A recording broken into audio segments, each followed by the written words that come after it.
The night was heavy with an inky darkness that swallowed everything in its path. The moon hung low in the sky, casting eerie shadows on the desolate road ahead. A faint mist clung to the ground, like the ethereal fingers of ghostly apparitions reaching up from the earth.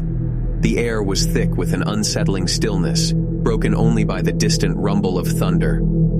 John gripped the steering wheel of his old, beaten-up sedan, his knuckles white with tension. He couldn't shake the feeling that something was terribly wrong. The road stretched out before him, a seemingly endless ribbon of asphalt cutting through the heart of the forest.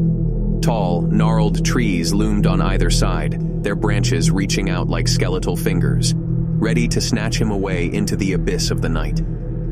His girlfriend, Sarah, sat in the passenger seat, her eyes fixed on the road ahead. She had suggested this night drive as a way to escape the stresses of everyday life, to lose themselves in the darkness and the quiet. But now, as they ventured deeper into the unknown, her enthusiasm had given way to unease. "Are you sure we're going the right way?" she asked, her voice barely more than a whisper. John glanced at the GPS on the dashboard, the screen flickering with static. "Yeah, the GPS says we're on the right track. Don't worry, babe, we'll be out of here soon." But John wasn't so sure himself. The forest seemed to close in around them, the trees pressing in as if they had a sinister secret to protect. He could hear the wind whispering through the leaves, carrying with it a mournful, haunting tune. As they drove deeper into the night, the mist grew thicker, swirling around the car like a shroud. Sarah's breath came out in shallow, uneven gasps, and John's heart raced in his chest. He couldn't help but glance in the rearview mirror, half expecting to see something lurking in the darkness behind them. Suddenly, a figure appeared in the middle of the road. John slammed on the brakes, the tires screeching in protest.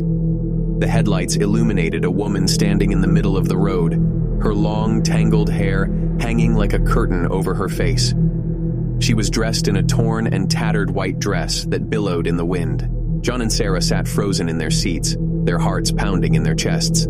The woman slowly raised her head, revealing hollow black eyes that seemed to suck the light from the world. She opened her mouth, and a guttural, otherworldly sound emerged, a sound that chilled them to their very bones. Before they could react, the woman moved with inhuman speed, her bony fingers clawing at the car's windshield. John finally found his voice and slammed the car into reverse, tires screeching as they backed away from the nightmarish apparition. But the woman was relentless, chasing after them with unnatural determination. She moved with an eerie grace, her footsteps soundless on the damp road. John swerved the car in a desperate attempt to shake her off, but she was always there, her face pressed against the window, her eyes locked onto theirs. In a blind panic, John floored the gas pedal, the engine roaring to life. The car shot forward, and for a brief moment they lost sight of the woman. But then, as if materializing out of thin air, she was back, standing in the middle of the road once more. Sarah screamed, and John swerved to avoid hitting her. The car careened off the road, crashing through the underbrush and into the trees.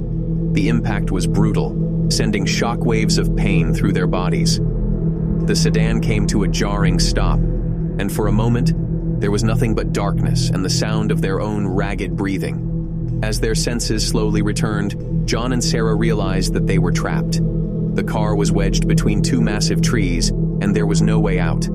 The mist had thickened, obscuring their vision, and the woman was nowhere to be seen. Then a bone-chilling whisper filled the air, a voice that seemed to come from all around them. "You can't escape," it hissed. "You're mine now." Panic set in as they fumbled for their phones, but there was no signal. The forest had them in its cold, merciless grip.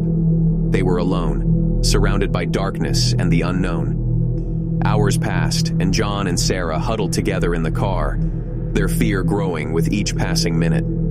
The forest seemed to come alive with sinister whispers and eerie shadows. They heard footsteps outside, and the feeling of being watched never left them. The night drive had turned into a nightmare, and they knew that they might never make it out of the forest alive. The woman in white was still out there, waiting for them, her malevolent presence lurking in the shadows. As the first rays of dawn broke through the mist, They heard her voice one last time, a haunting promise of eternal torment. And then, she was gone, leaving behind only the chilling memory of that fateful night drive. If you enjoyed this spine-tingling story, please like, share, comment, and subscribe for more chilling tales. Thanks for joining us in the darkness. Stay tuned for more.